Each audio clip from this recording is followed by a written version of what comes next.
Pemirsa, Bali pada Minggu 16 Januari 2022 mencatatkan tambahan kasus COVID-19 lebih tinggi dibandingkan sehari sebelumnya yang berjumlah 7 orang.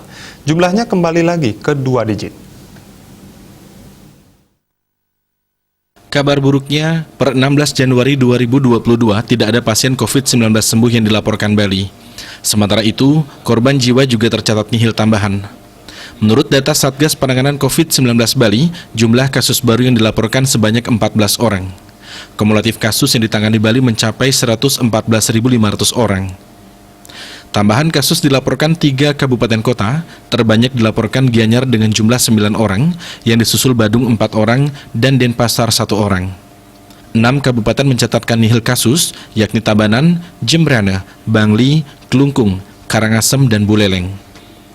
Kumulatif korban jiwa tetap 4.063 orang, dengan rincian 4.057 warga negara Indonesia dan 6 warga negara asing.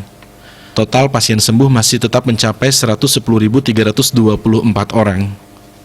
Jumlah kasus aktif sebanyak 113 orang, terdapat 53 rumah sakit rujukan, dan 175 tempat isolasi tersebar di seluruh kabupaten kota dan provinsi Bali. Saat ini Bali memiliki kapasitas isolasi terpusat sebanyak 883 bed. Diah Dewi, Bali Pos, melaporkan.